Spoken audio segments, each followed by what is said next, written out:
Okay, I was going to record the scout report for the strikers today. I was going to get another wheel and deal video done, but I've seen the news about Declan Rice this morning, and I wanted to give my thoughts on it very, very quickly. It has been made clear that he has turned down 2 new contract offers because he's not happy with the wages. That's the basic of this video and the content, so I'm just going to get right into it and give my quick thoughts regarding this.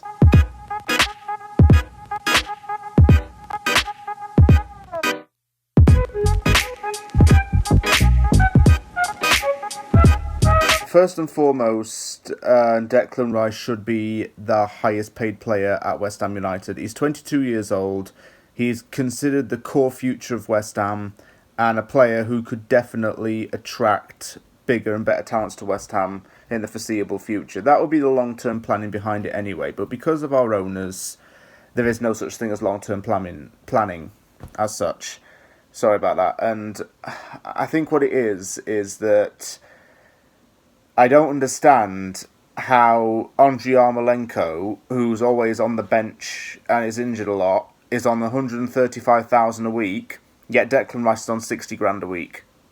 It doesn't make sense to me at all. And if anything, Declan Rice should be on at least 120 grand a week, or even more at the very least, between 100,000 to 120,000 per week, and give him that money. Because it's ridiculous that he's not the highest paid player at the club, especially with the future and the amount of faith that's been put into him. We're going into Europe next season. You know, Mark Noble's retiring and someone needs to replace him as club captain. Declan Rice will be perfect for that role, given he's already been the vice captain, and that Mark Noble said good things about Declan Rice. So long-term planning behind this is not good. We're about to go into a big season in Europe, with European football coming up, and already our owners are pissing about with something like this contract, and it is very annoying and frustrating.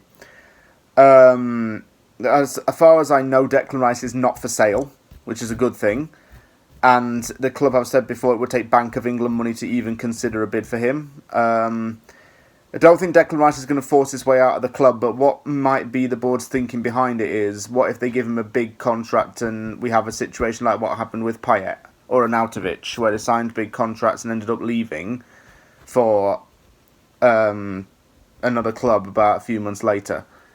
So that could be the board's thinking behind it, but I don't think Declan Rice is going to do that. I don't think Declan Rice is going to force his way out of West Ham. And the saving grace we've got is that he's got 4 more years left on his current deal. So it's not like we'd be in any rush to get a new contract done, but at the same time we need to get this future sorted at West Ham before someone does come in for him and actually take him off of us. I know what people are going to argue, look, if we get 100 mil for Declan Rice, well, one, who can afford that really right now when Man United are about to spend massive on Sancho and potentially get Varane, Man City are about to get Grealish and Kane possibly, and Chelsea say they want to bid 200 million for Haaland. How are they going to afford Declan Rice with the 100 million when they've blown even more cash on 2 or 3 other players, some of those clubs anyway? And also, the thing is, with West Ham and this Declan Rice situation is, if he does end up leaving, is that money, the 100 million, let's just say 100 million for a ballpark figure, is that going to be thrown onto redeveloping the squad for bigger and better, or is it just going to be pocketed? Because Leicester sold Kante and Mahrez, remember, and they used that money to invest into bigger and better players. They even did the same with Maguire, you could argue. I don't think that's going to happen with Declan Rice if he does get sold. I think what needs to happen is we need to give him the money and put that contract down the table and say, here's what we're offering you, let's give you the wages, let's make you the highest paid player at the club and give you some long-term reassurance on your future at West Ham. Because until that happens, other teams are going to come knocking at the door. Chelsea might come knocking back for him again. Man United are probably going to be sniffing at him.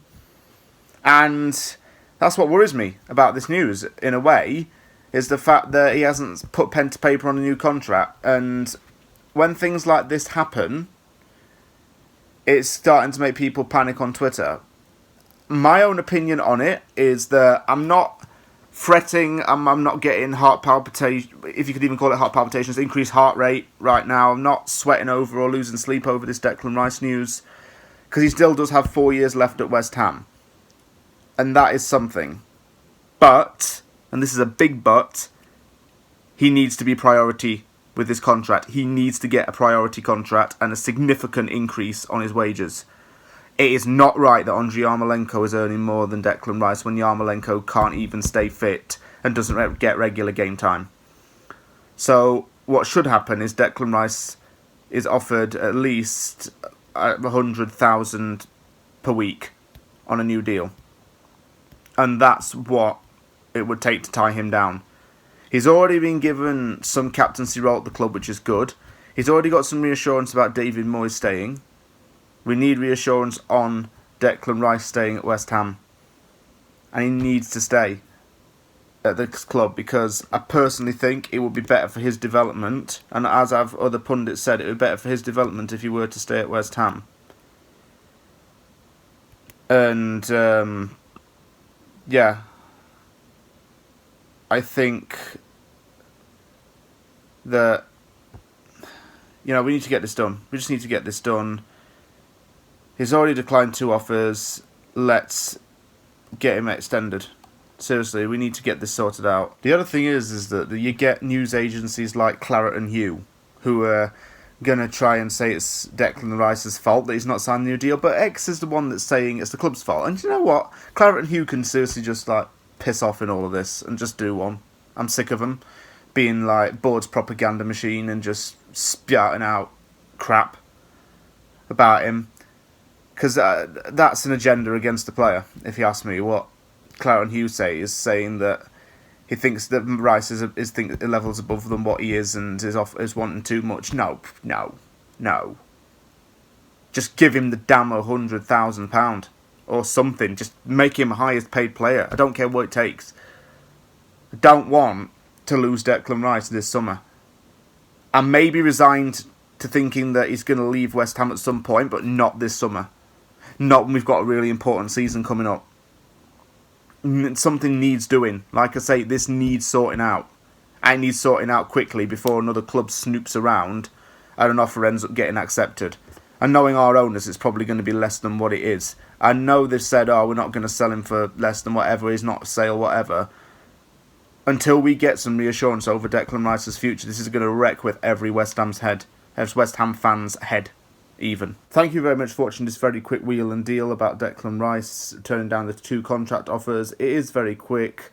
I'll try and make more videos when I have a little bit more time to make them, but I'm just very busy right now with work and other things going on in my life. If you have liked this video, hit the like button and don't forget to subscribe for more content. Thank you very much for watching. Take care and I'll see you all soon.